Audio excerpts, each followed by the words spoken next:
guess I won't know until somebody shows up. Anyhow, yes, I believe I'm online now. Welcome. Welcome all to Wednesday. So, since my last stream, I went through my Octatrack beats. And I pruned pretty much every oh no, is this working on Twitch? I hope so.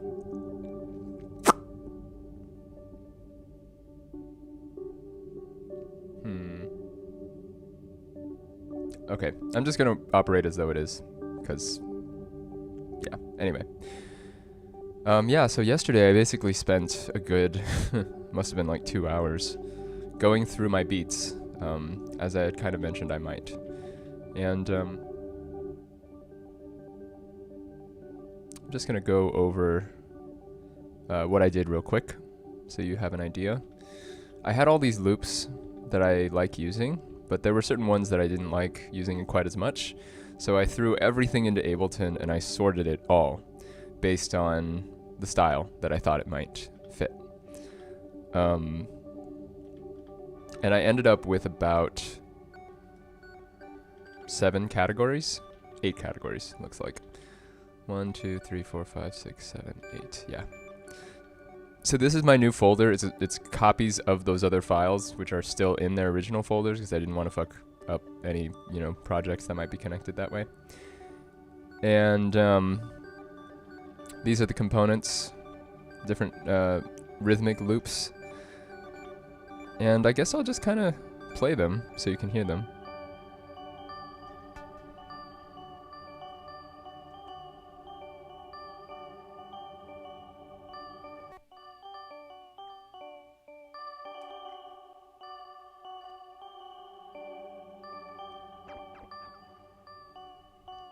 Sorry, I'm just kind of fiddling with this because I want something weird in the background.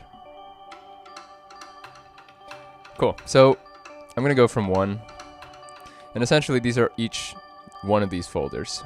So this is, my hope is that when I'm using my static machines, I'll get to know slots 1 through 8 very well, because each one is kind of like a category for me. So components, for example, components is basically where I have my claps and hi-hats.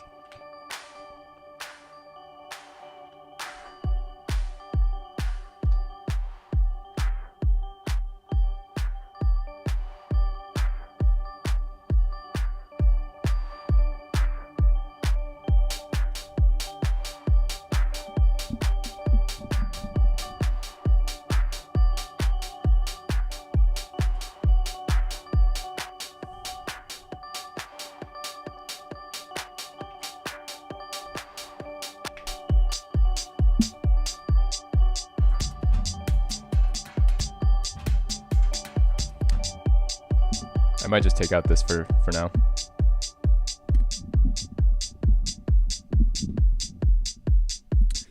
Right, so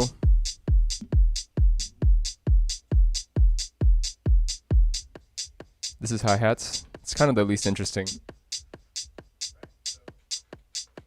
of the sets that I have here, but I figured it would be helpful. So this next one is called drum machines, and it's basically all the little drum machine loops that I felt worked. And I should also add that when I started this, I basically just put a 4 on the floor in Ableton and then listened to each loop one by one and was like, does this work? Does this work? Does this work? And I was playing it at 134 because that's been my preferred tempo these days. So these selections are almost entirely based on whether or not I thought that this loop would serve the sets that I'm making right now, which, I mean, the general criteria is it fits with 134 BPM. It's at least 2 bars, because I don't really like messing with 1 bar loops. I prefer to choose, if I want to play 1 bar, but then have an extra bar in case I want it to be more complex. And then I guess the last one being like something that I noticed over time as I was kind of listening to these loops, like what was drawing my attention was making sure that the beat was not so busy that it actually didn't let me layer.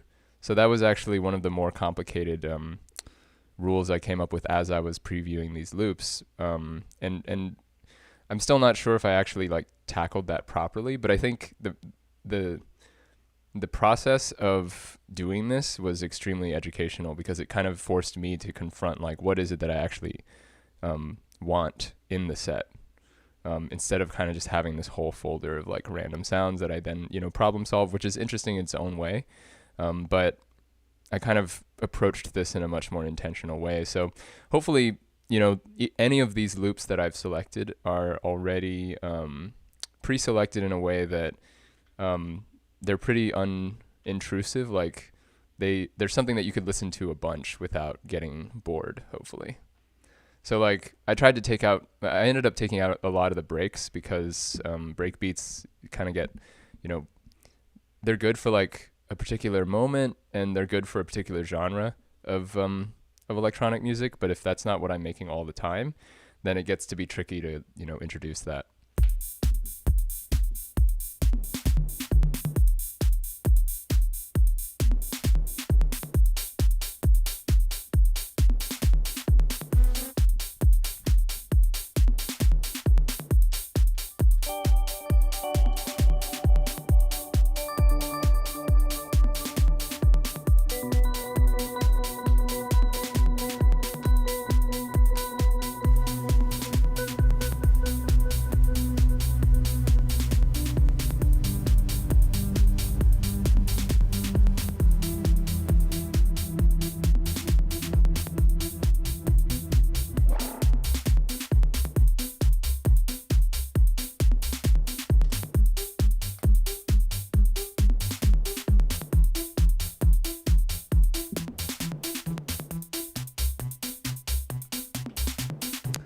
So slot 2 here. Hey Shoye and Rustic, good to see you guys. I was just kind of introducing what I've done over the last, basically yesterday I spent a good couple hours just resorting my loops, and I sorted them into 8 new folders that are specific for this particular set that I've been building. The bass is from here.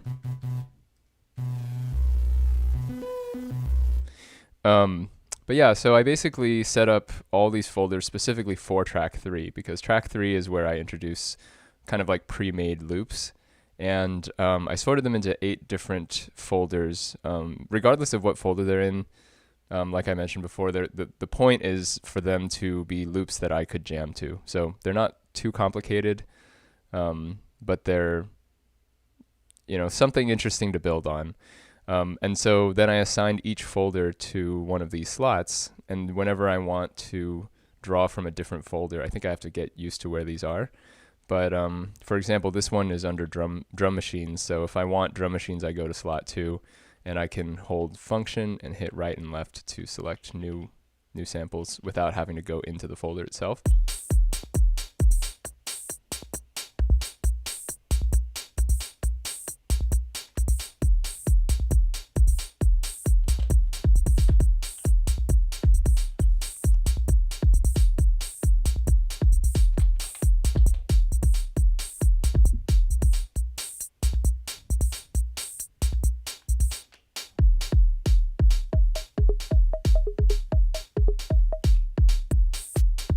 All drum machines.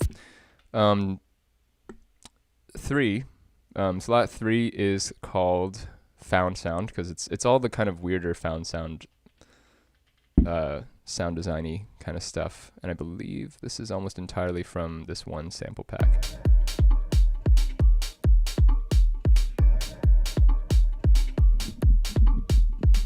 Yeah, I have a quite large card. I think it's like 64 gigs. So I haven't had to worry about space.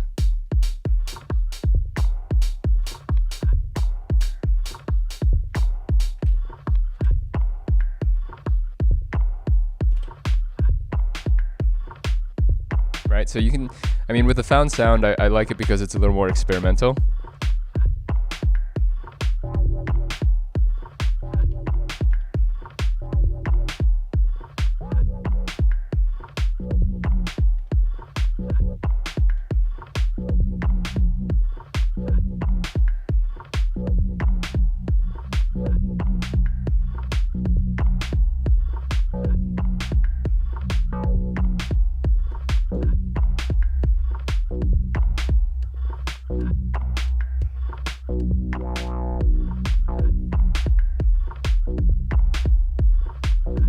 Right. So found sound is fun.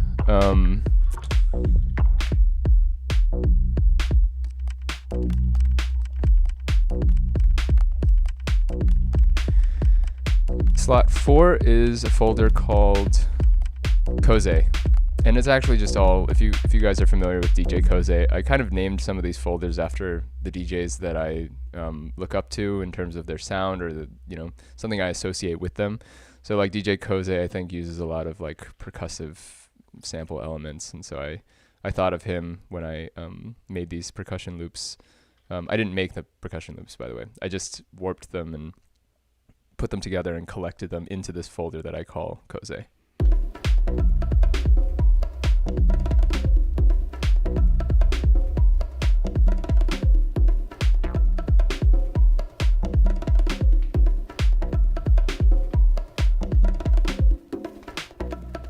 Why is it so quiet though?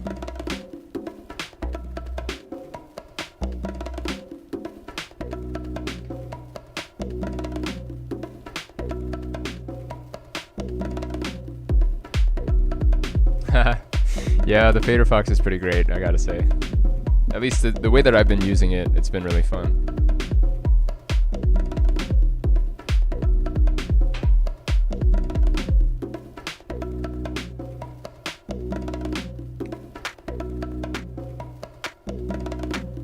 And I still have these scenes that I need to practice more.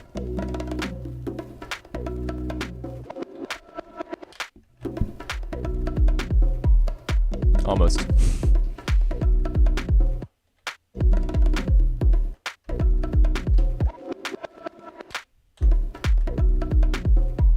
Still wondering why this bass is so quiet.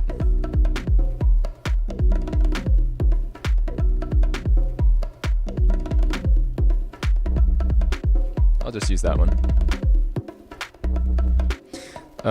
After slot 4 is slot 5, and slot 5's folder is called Laurel, because of Laurel Halo. This one's almost, I think this one might be one of my favorite folders right now, because it's essentially the weirder stuff. It's like the weirder set kind of things. Some of the sets that I listen to, it's not exactly like, I wouldn't call them bangers, but they're just like really weird mind-bending kind of rhythms and stuff, and I kind of put those in here. I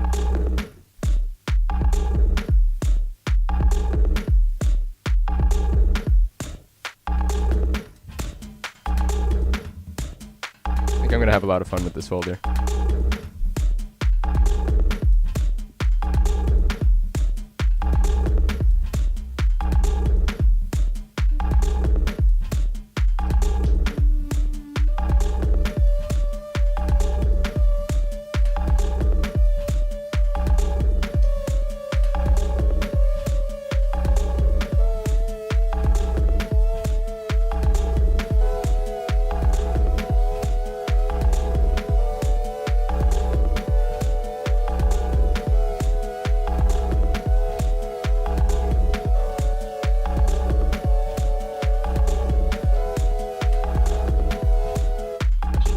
Save that. Hold on. 1, 2.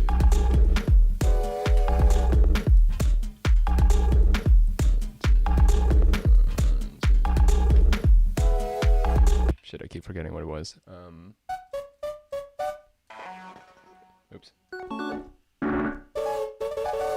Yeah.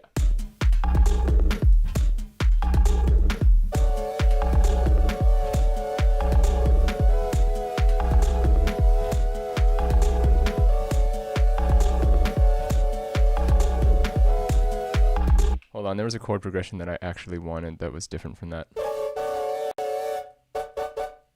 Plus, what was it? Oh, that's kind of cool too.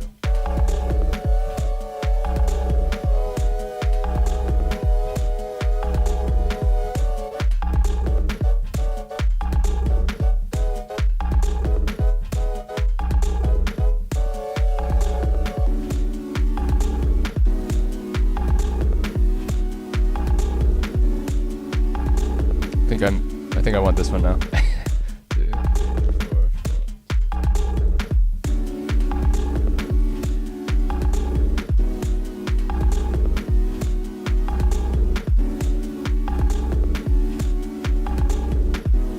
think I don't want the rest though.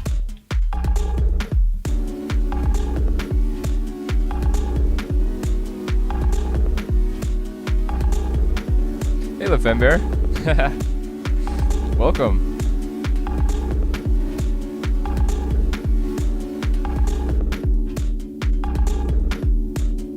Oh shit, okay, it's one bar.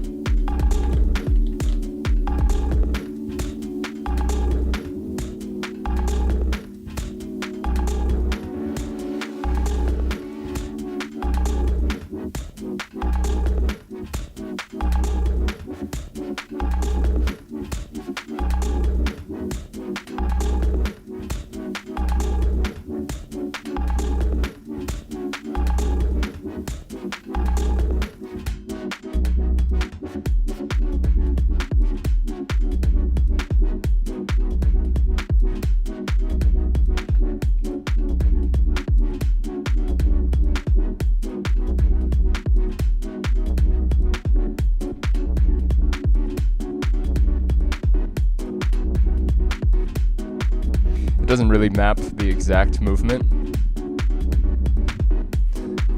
because it's not on curves, it's on steps, but it still sounds kind of cool.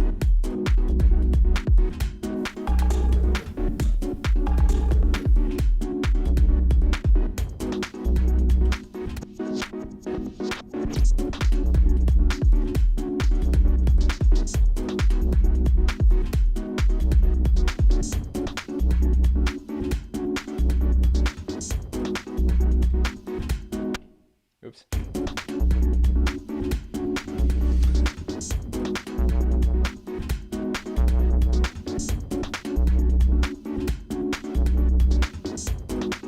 Yeah, so in case you're jumping in now,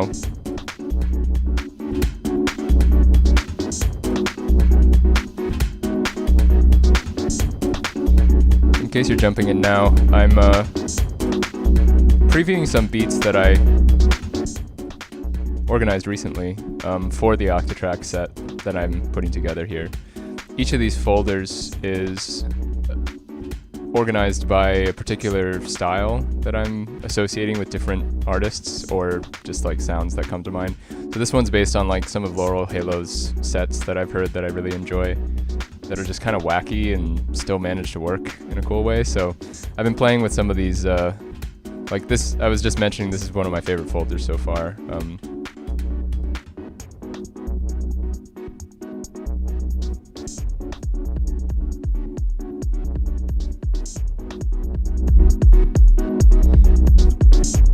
Yeah, so the percussion that's in the loops, for example, that's the loop. And then track 4 is a different loop, which is pre-sliced, and then there's an LFO controlling which parts are being triggered.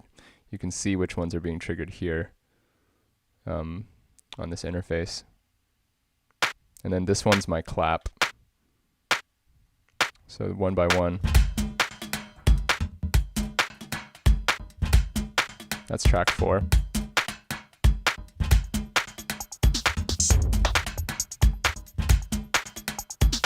And then the kick.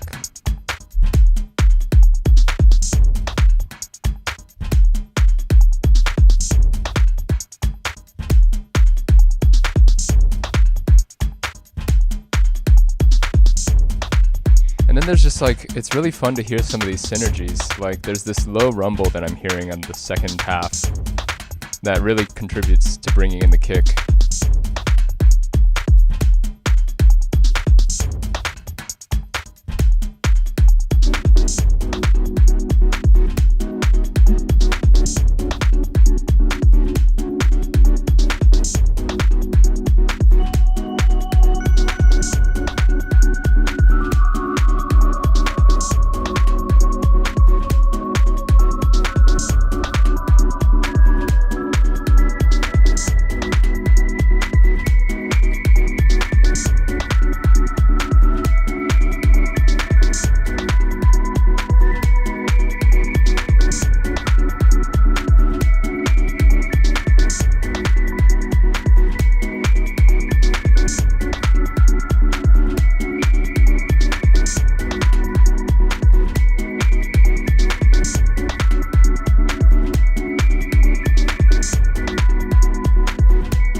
recorded that on a weird measure, but we'll see.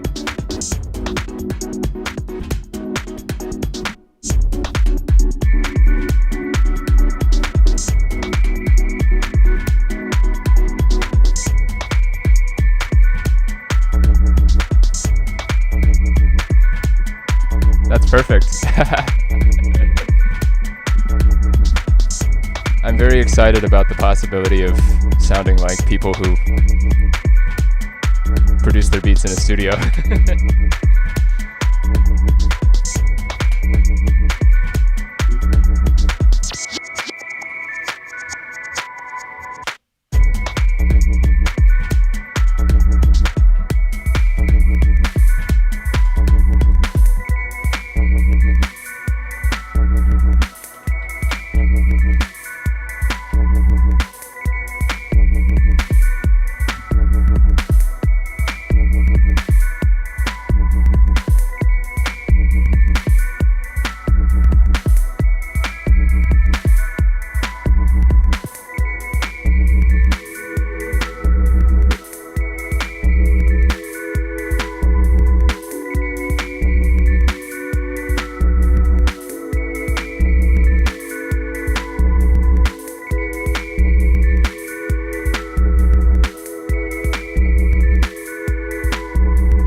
Oh my god, it pays off so much to prune your samples.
And so another thing that I'm trying to figure out these days, I've sampled up to 2 4-bar loops in tracks 1 and 2 from the OP one, but I've also been enjoying, using this 4-track to record even longer loops, like I have here.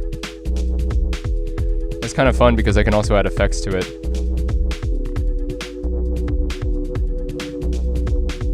I can add like a chorus.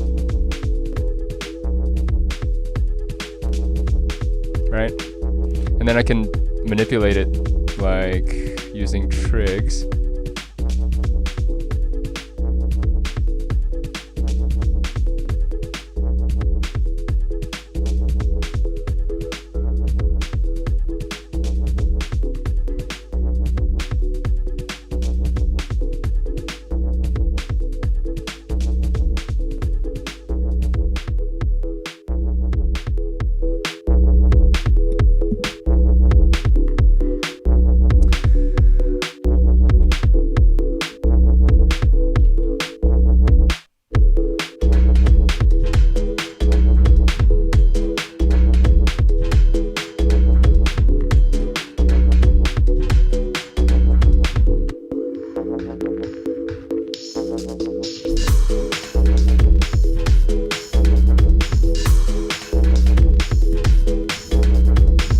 this is why I wanted to sort of reduce the samples that I'm using to the ones that I know are going to work, because it also helps me decide what I think works, and then I can build off of that. So, for example, this beat by itself,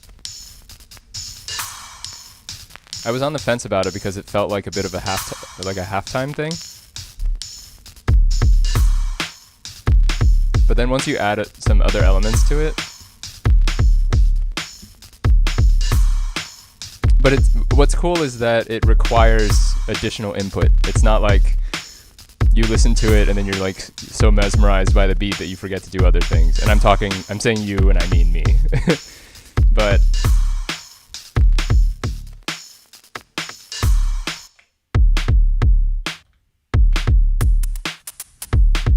yeah, so pretty into the Laurel Halo themed folder that I've made. The one after this is called Motor City, because this is basically my folder of acoustic sounding drums.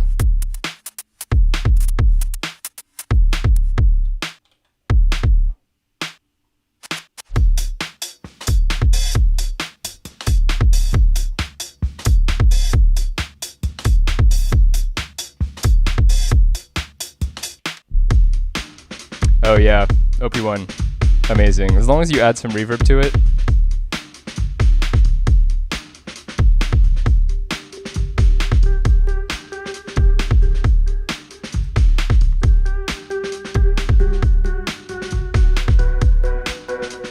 Oh yeah, I still have this kind of like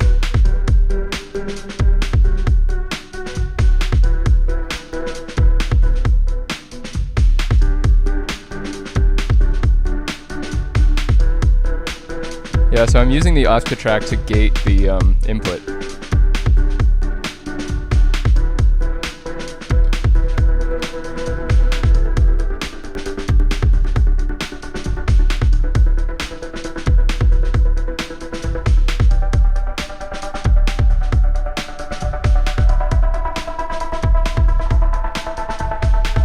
Oh yeah, this is great.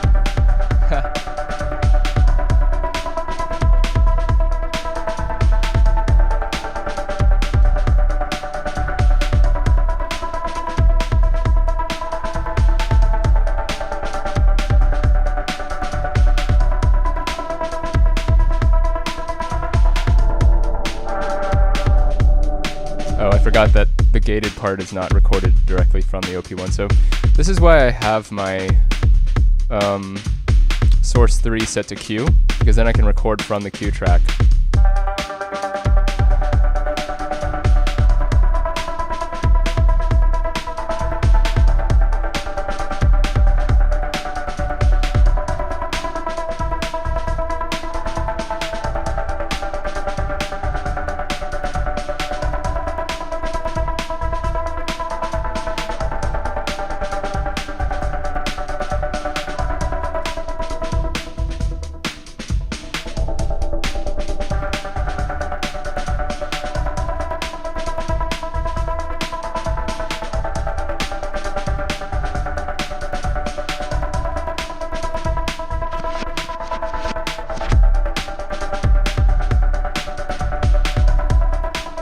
Cool, so there's still some room for breakbeats in here. I just didn't want them to be too overpowering, because I have folders full of breakbeats that are pretty much like the main star of the show. And these are a little bit more ambiguous. You can do other things than drum and bass.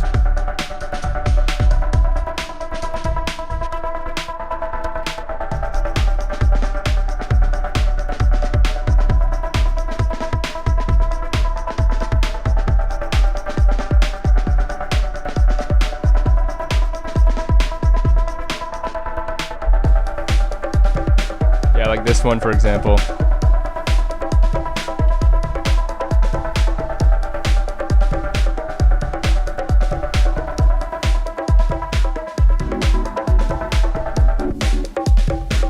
Like this one fits more with this sample.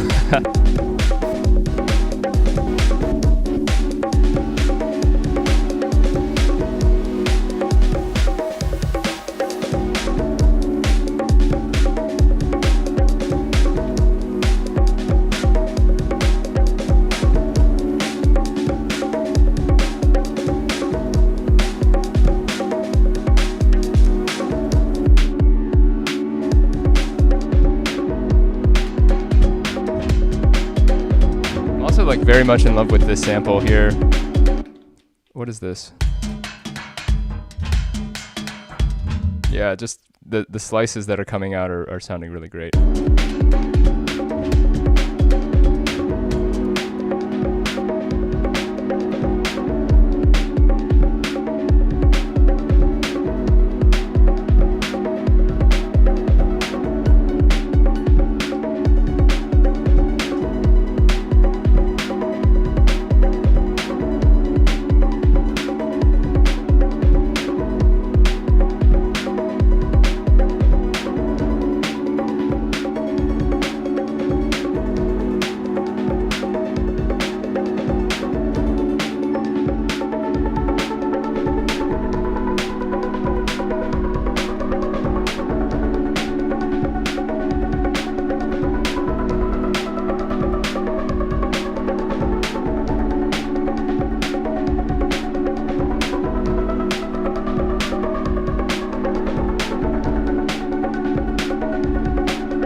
So let's move to my next folder, Seinfeld, which is based off of DJ Seinfeld and his lo-fi beats. Because this is kind of like where I can satisfy some of that lo-fi house stuff that's been going on lately.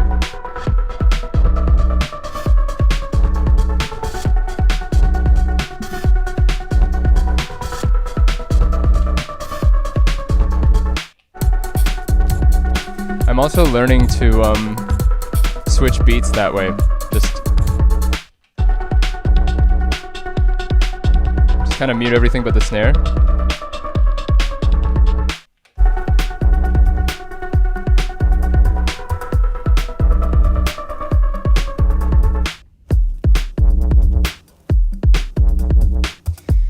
I do run the Minotaur and the OP1, Brian Simpson. Yes, I run the OP1 and the Minotaur through the Octatrack, and I'm using tracks 7 and 8 for that.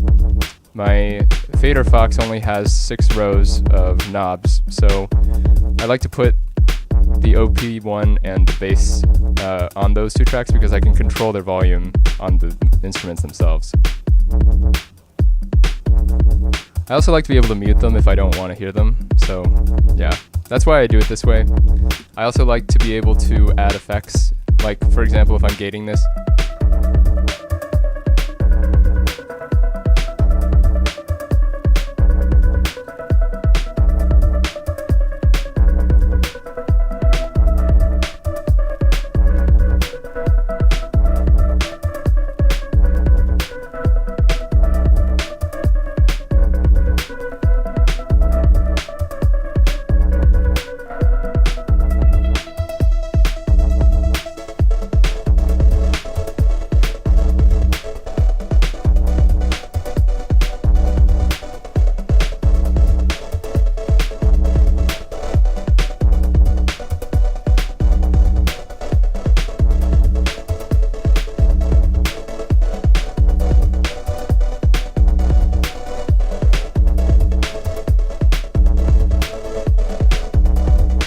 Oh wow, that's really cool.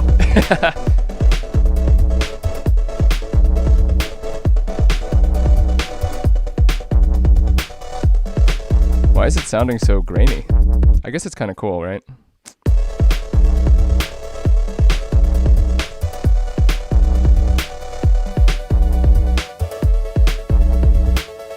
it's a different feel.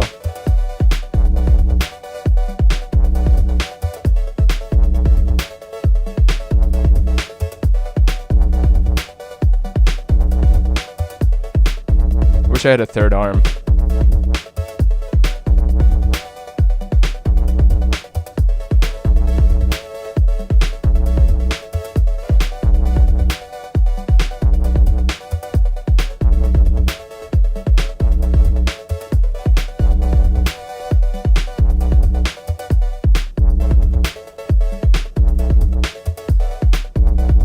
What's cool though is once I've recorded it, it records that kind of sound, and then I can just use this.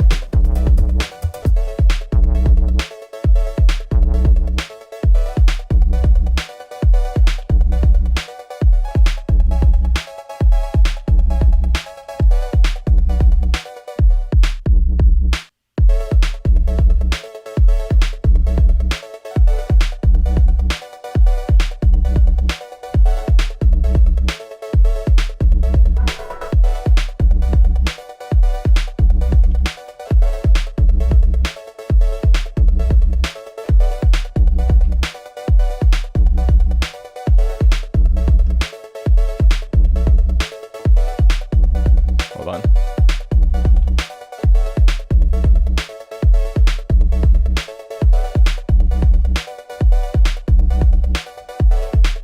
Yeah, cool. So now I have it.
Oh yeah, I'm gonna re-record that.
Yes, I did it.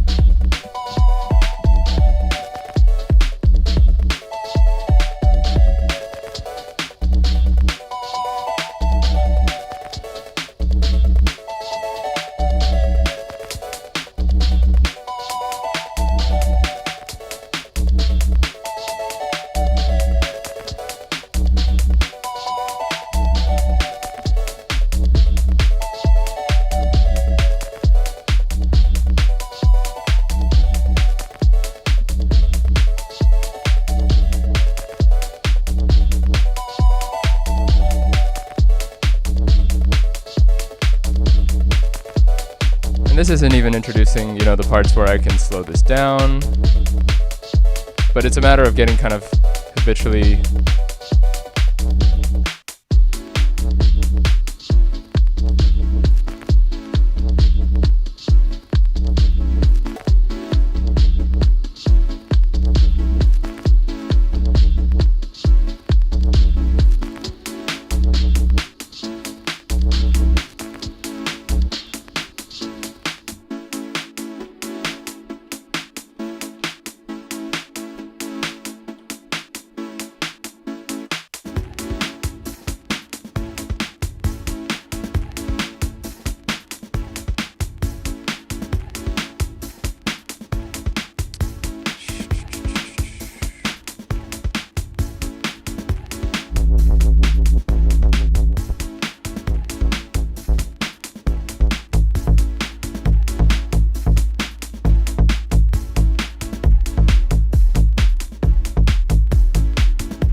know what I'm doing.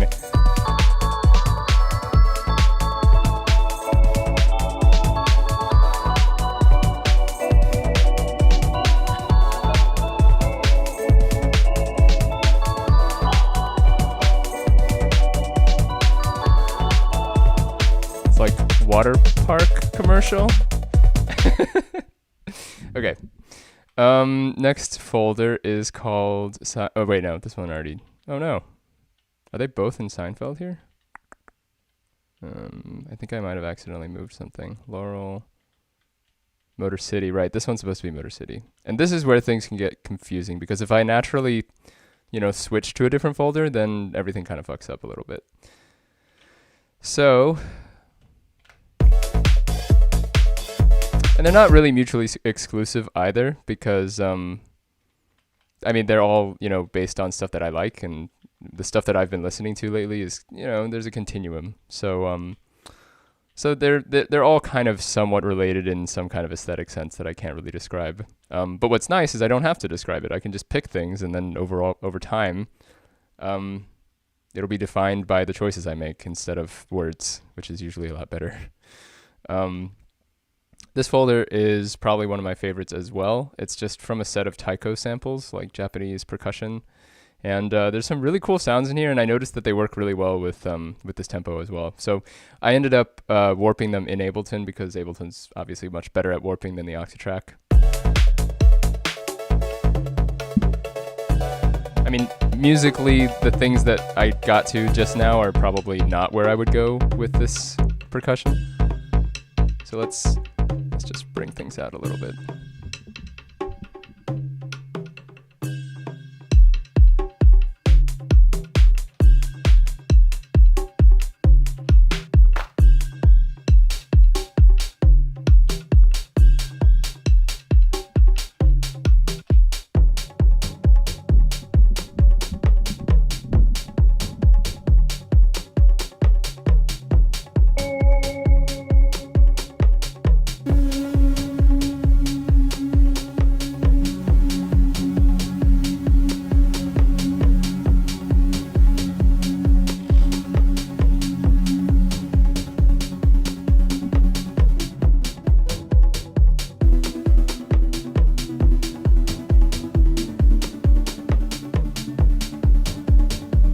Like I could imagine this transitioning from some of the Laurel Halo stuff. Like say we're here.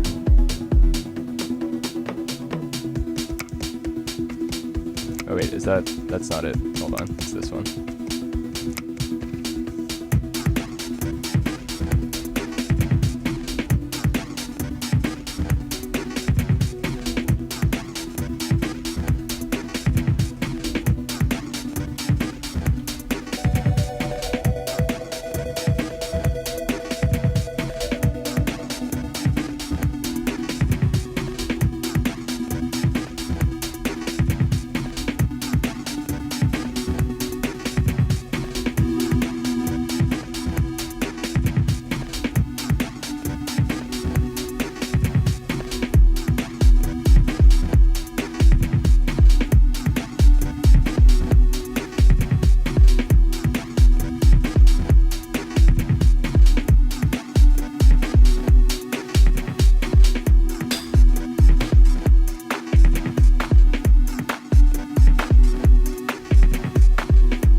They're a little quiet.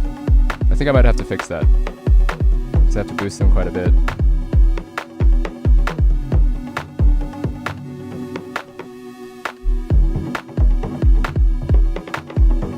This one, number 5, is not warped, I don't think, because it sounds a little bit off every time I hear it.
So that's pretty much all of the rhythmic samples, and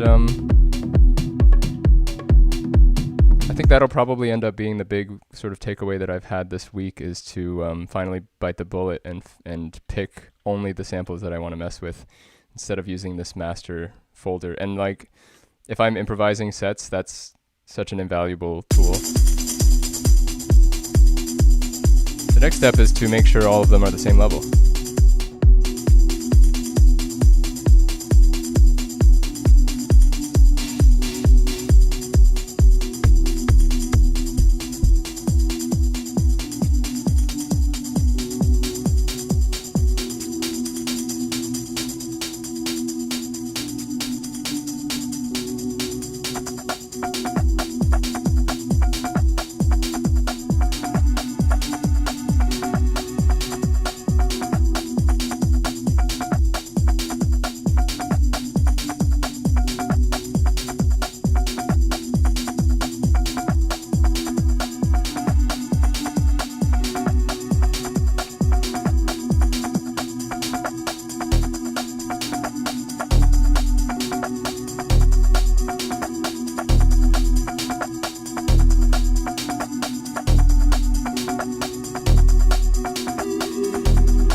There we go.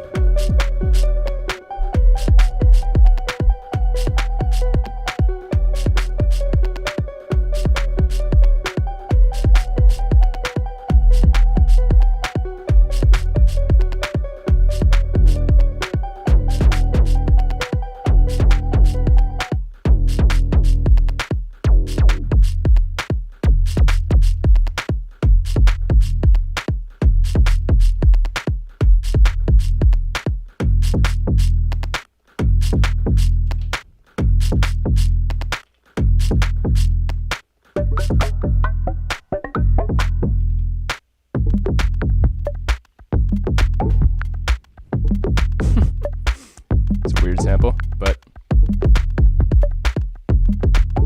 I'm not above it.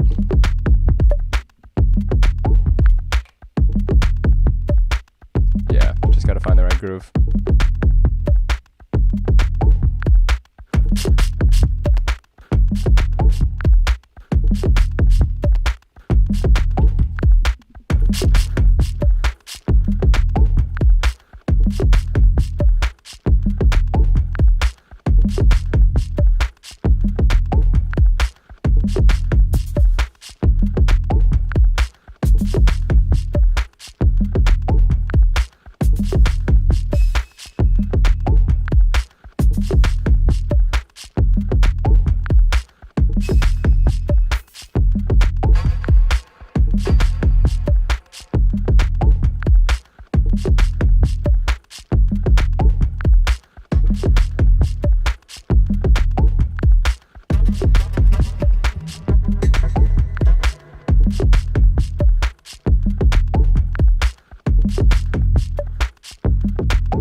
Whoops, hold on.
Cool about layering percussion is that once I've recorded this sample that's playing right now, I can start doing stuff like this.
before I thought of these chords.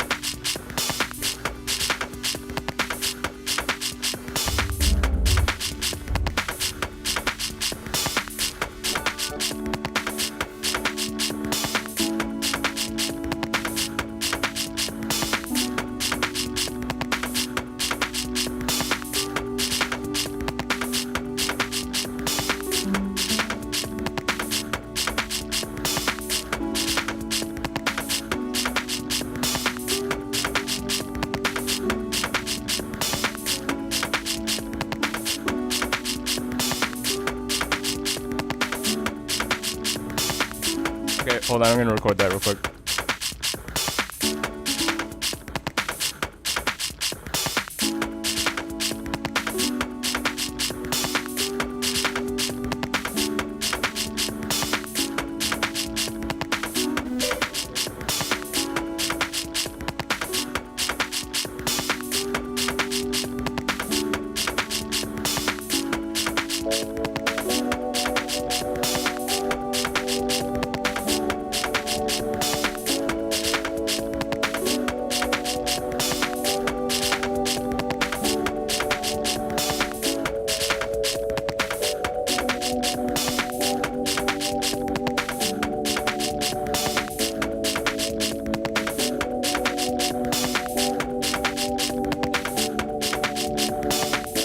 There's this Temper Trap song that I'm thinking about. I don't know if you guys are familiar with Temper Trap.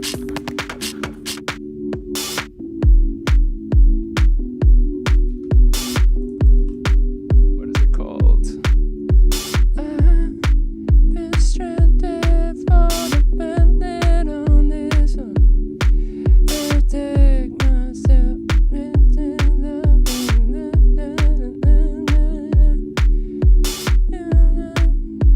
don't remember what it's called. If anybody knows, let me know. Lost? Nope. Wow, they have so many albums. I know like two tracks by them.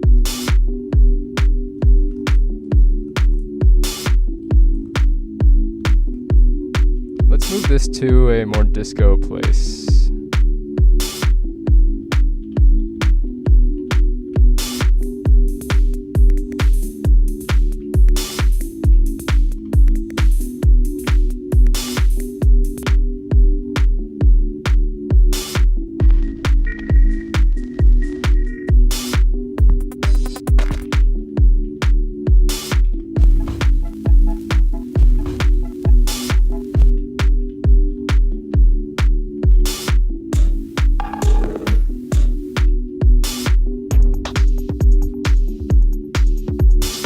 Fader, that's what it's called.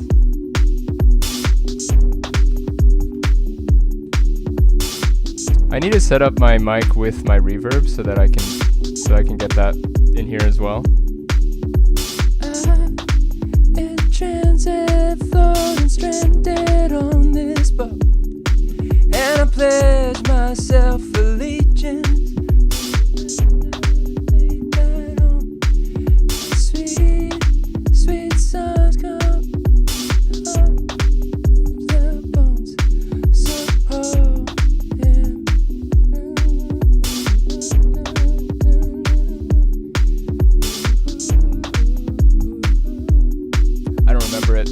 Oh well.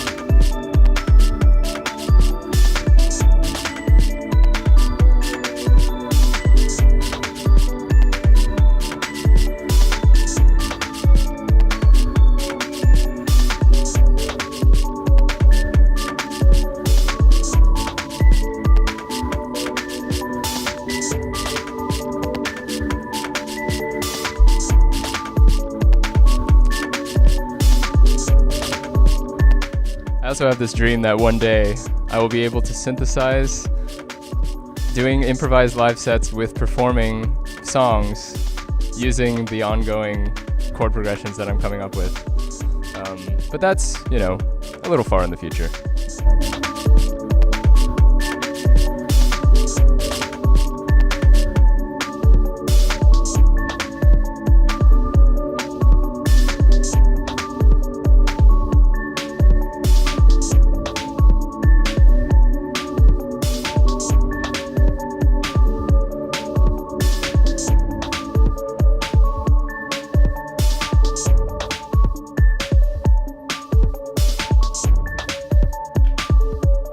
I hope that by the way, I hope that the buffering on this video is way better than it's been in the past, because I went in and did some troubleshooting and I found ways to adjust the syncing of the audio and the video. So hopefully it's like perfectly synced up. I went in and went one by one on the different settings. I'm also investing some into getting like a more, you know, proper setup. So hopefully this is coming out all right on the other end.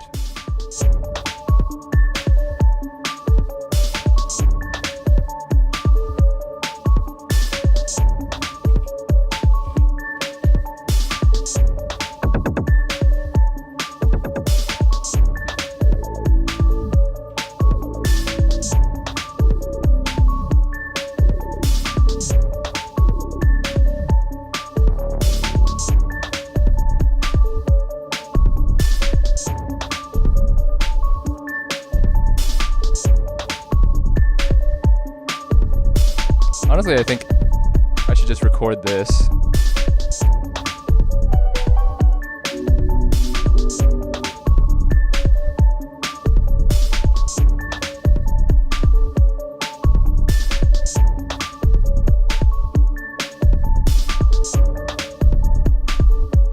Right, so this is just kind of me doing some general brainstorming on how I might pull off coming up with an idea for a song and then performing that song right afterwards.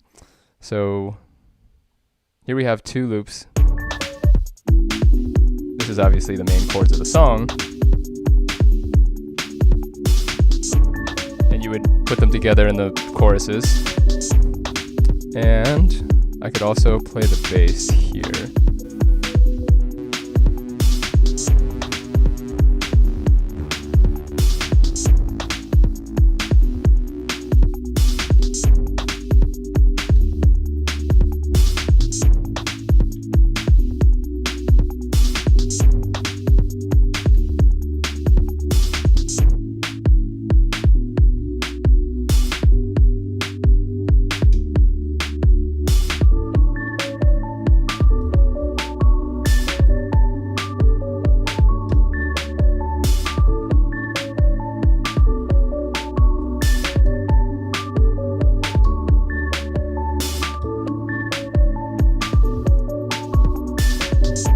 A lot of things to think about.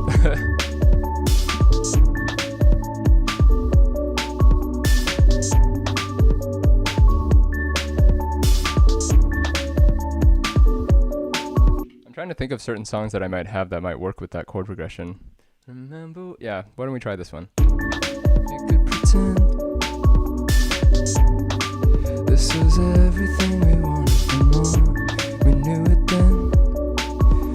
We took our time like so many times before. I never thought it would be easy, but no one ever said it ever felt like this.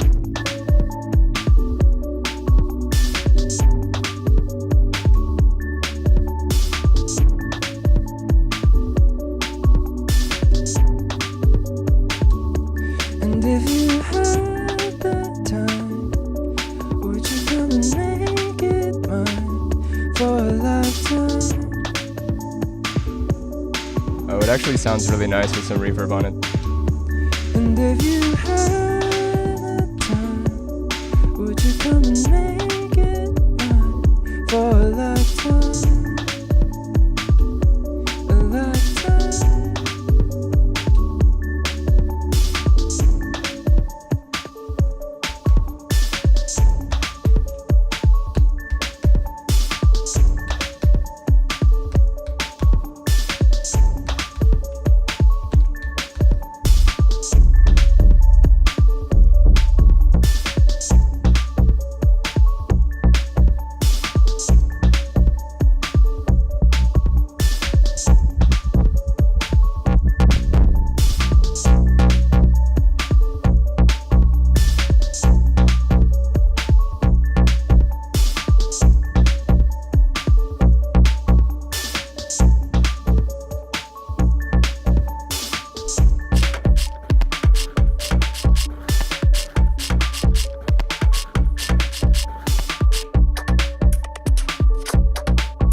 Yeah. Interesting. Just kind of like thinking about what I might want to do on Friday for my set.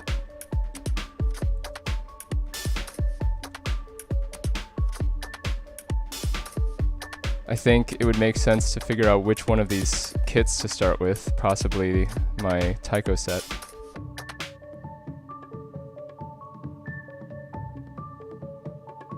And to bring it up in volume, Jesus.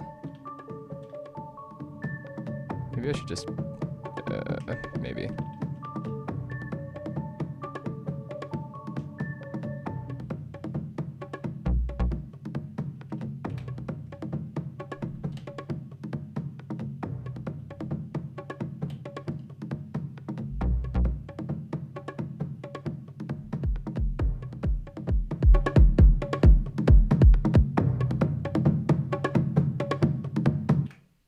Yeah, so kind of going off of something that I tried earlier a couple weeks ago, something I like to start sets off with is just starting this track without actually triggering the sampler, or without triggering the sequence. So I hold down this track and I press play, and then this is kind of playing out of sequence.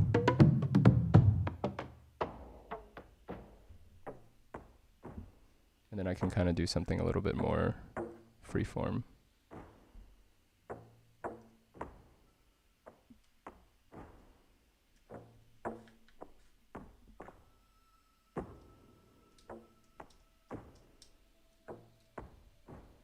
Why is it so quiet?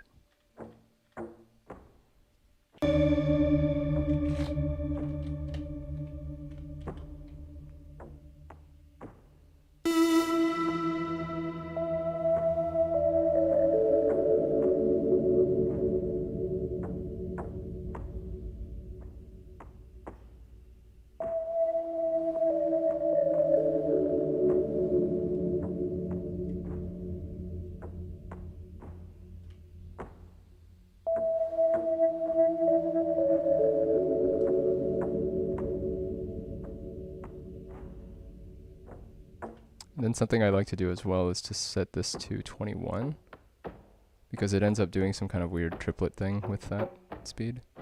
I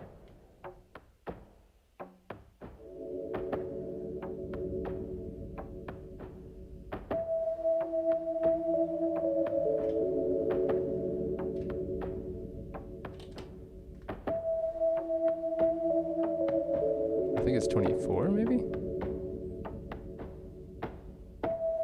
Yeah.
play this with my left hand. Hold on.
why I really like having a components folder, because if I do have a clap and all I want is hats, I have somewhere I can look for that.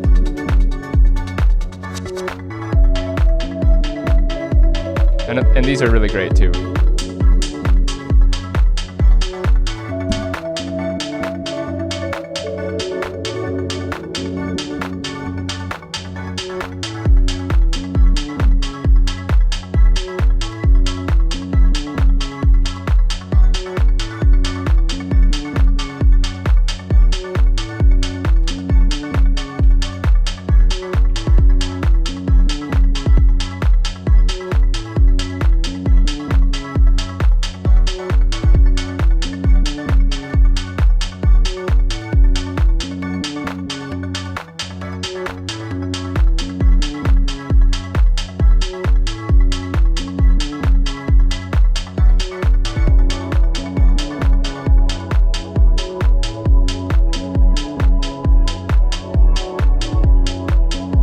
That's pretty. Oh yeah, keeping that.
Still haven't figured out how to use this drum machine folder.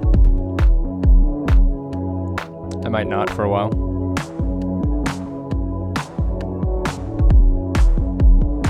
Because like, I usually just want to do something different than that, you know?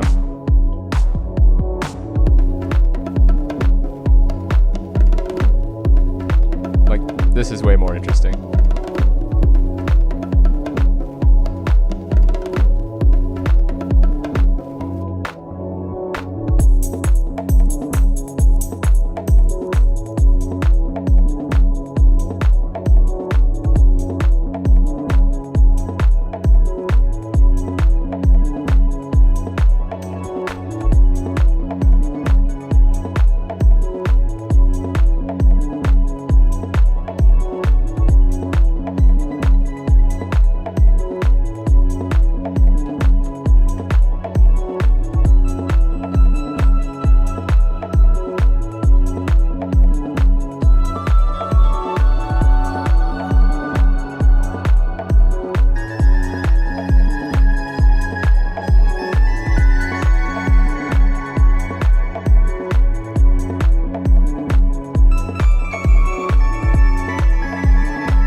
shit.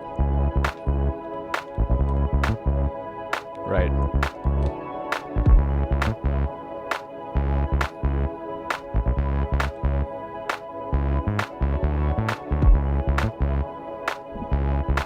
Yeah, that'll work.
really use this release on the kick more.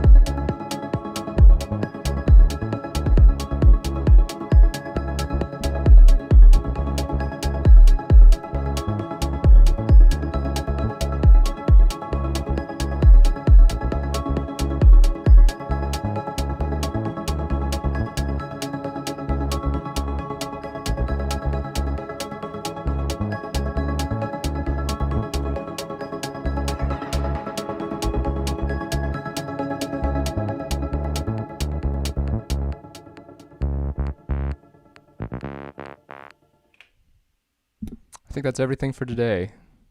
Thank you so much for hanging out, everybody. I had a good time. I hope that the video this time was a little bit more synced up than it was on Monday. Thanks for bringing it to my attention. I just went and troubleshot some different methods of fixing it, and I think I got it. We'll see. I'm just gonna review the tape and see what happened. But yep, it's Wednesday, which means the next session will be on Friday, and it will be pre-recorded so that I can get an hour set and then commentate on it in the live chat with you guys, so we can watch together. I'll also post a link to the track on SoundCloud, and I have a song coming out this Friday with my friend Def. It's called Pressure, and really excited about sharing it with you guys. So stay tuned. Thanks again for hanging out. Have a great rest of your day, and hopefully I'll see you on Friday, 2 p.m. PST.